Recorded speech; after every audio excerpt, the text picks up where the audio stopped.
Hey everybody, who's your Jedi here with another review for you. This time I'm talking episode 22 of season 4 of Arrow called Lost in the Flood.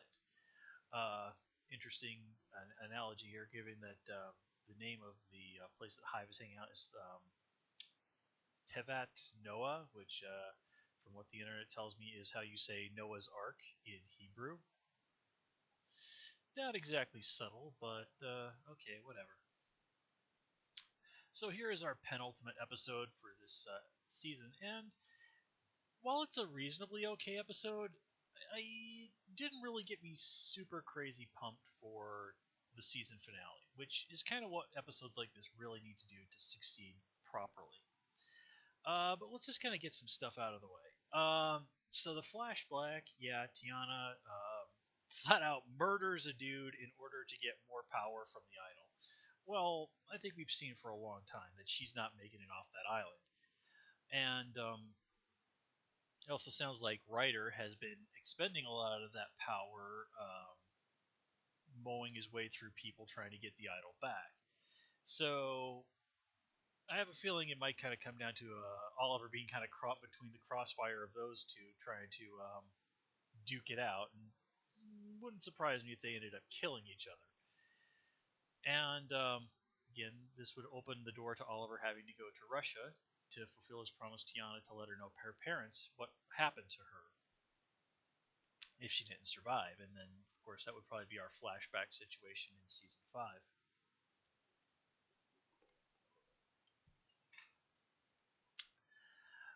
Now, in present day, we once again get to see that Malcolm is a terrible parent. Once again, drugging Thea so that she attacks someone that she cares about, and just it's just in a kind of funny way, just how weary Thea is of Malcolm pulling crap like this. And once again, Malcolm steps in with his usual self justifications. The only really bit that I thought was really strong for Malcolm this episode was one, like he basically says to Oliver when they're arguing, "Is like we both know you're not going to kill me," which I mean, fair point. If you take that off the plate, in Malcolm's view, what's Oliver going to do? It never really seems to dawn on Malcolm that he is, wanted for causing the destruction of the Glades years ago, which killed over 500 people. He's almost certainly still wanted for that. And, it would be very easy for Oliver to, turn him over to Lila. I'm sure Argus would love to be able to lock up a former Ra's al Ghul and interrogate him. Uh, but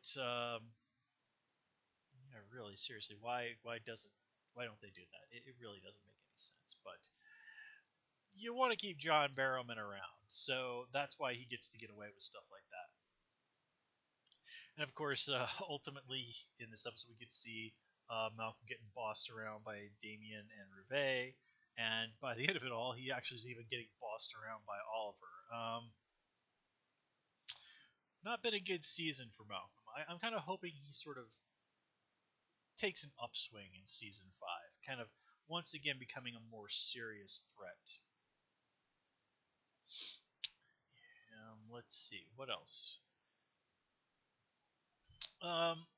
Speaking of stuff that really doesn't make sense, when they're confronted by, well, okay, first of all, Oliver and Anarchy and Diggle are all able to run around in this little suburbia they've got underground, and nobody seems to notice them, even though it's artificial broad daylight, which is dumb. Then when they're in that house with the family, I just keep watching Oliver and them, and Oliver and Diggle is like, why are you just sort of having this conversation with these people standing there? Lock them in a closet or something already. So, of course, this all leads into the family yelling and trying to bring in guards. But the purpose of them being there is ultimately to say, like, hey, Damien Dark might be out there to destroy the world, but hey, at least he gave us hope.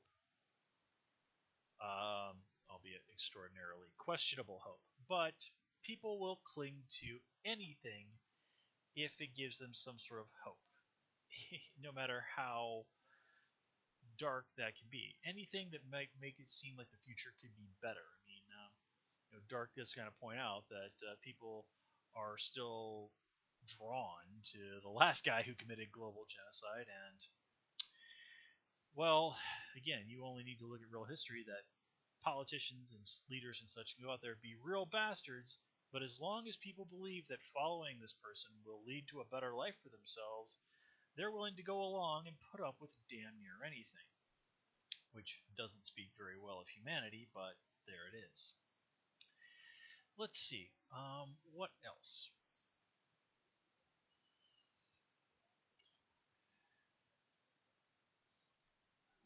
Actually, going back to that hope thing for a minute.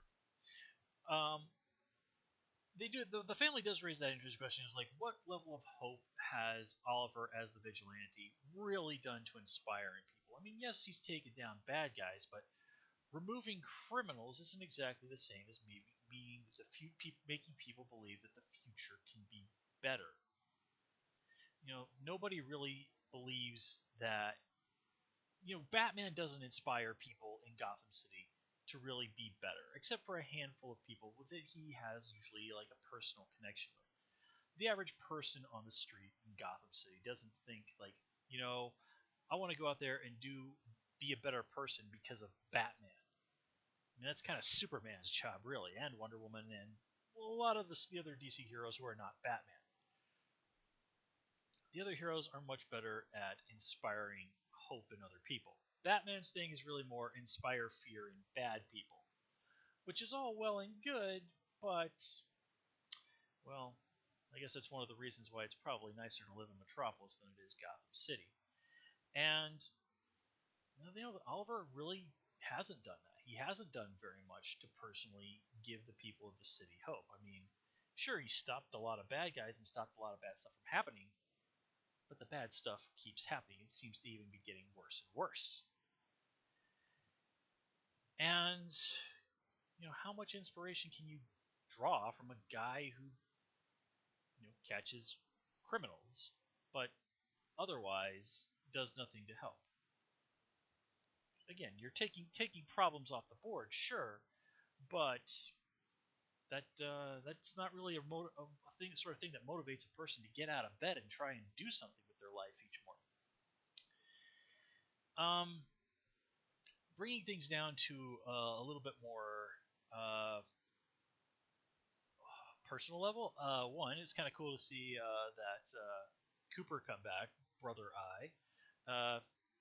Again, kind of developing a little personal rogues gallery for Felicity, and this also gives us a chance to sort of see her parents interact with each other, and we get to find out that Donna is kind of a big hypocrite. I mean, she was the one that was making a big deal about telling lies for the greater good to Quentin, and then she, one, lied to Felicity most of her life, and then this episode, she tries lying to Felicity again, supposedly for her own good. And Felicity doesn't buy through it.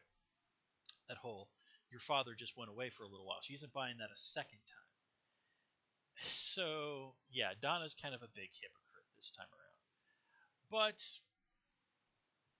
she did make a good point that being around a guy like Noah probably would not have been good for Felicity as a kid. And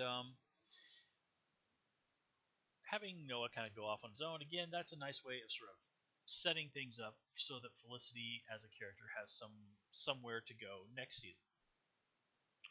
Again, we get to see that here that despite her best efforts, she realizes that she and her father are in many ways alike. They make a really good team.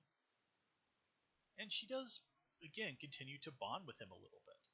And he does continue to demonstrate that, yeah, I'm not a great guy, but I really do love my daughter a great deal. So again, that's sort of, I guess, something to play with. And I really like how it's actually Donna in this episode who's kind of the bad person.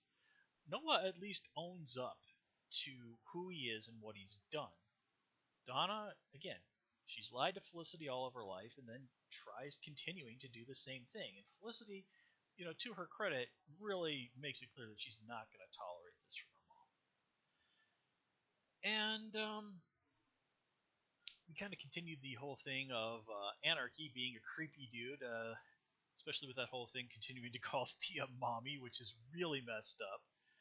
And ultimately getting to kill Rouvet, which was great because she's a horrible person. The problem with this is one, her death was a little bit on the sympathetic side. I mean, Rouvet has basically been nothing but a straight villain. We have never shown any real sort of personality for her beyond I'm a bad person. I mean, it's kind of implied in some ways that she might even be a worse person than Damien Dark.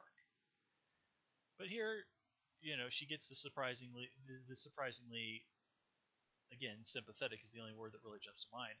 Like, please save my daughter. And Oliver kind of gets to have that moment where he's like, yeah, I mean, you're a horrible person. You've tried to have me and my friends murdered, but yeah, I'm gonna totally be nice to you as you're dying. And well, of course, Oliver's gonna save her daughter because she's an innocent person. But still, I wish they'd done a little bit better job of fleshing Ruve out as a character. Just having her be straight evil and then having a sympathetic moment at the end feels pretty weak. Also, a little odd that Damien Dark doesn't put a little bit more effort into finding out one way or another whether or not his daughter is dead or alive before he kind of goes into yeah, let's just F it, kill everything. So, yeah, not really super huge on that one. Although it was kind of fun at the end where they've rescued everybody. We see like all that stuff happening underground, and Thea kind of makes the joke about, oh, property values in the glades are just going to gone up. Yeah, it really does kind of suck to live in Starling City. I mean, you've got earthquake machines, you've got crazy super soldiers rampaging through the streets, you've got assassins battling it out in the streets. I mean, there were people who got caught in the crossfire of a bow fight between a bunch of assassins earlier this season, which is pretty damn crazy. And then once again, you've got this going on. It's just like, man, this town sucks. Never mind, the mayors and high level city officials constantly getting murdered. Yeah. Anyway, guys, that's all I have for you this time around.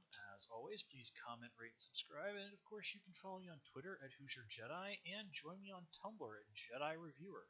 Until next time, take care and have a good one.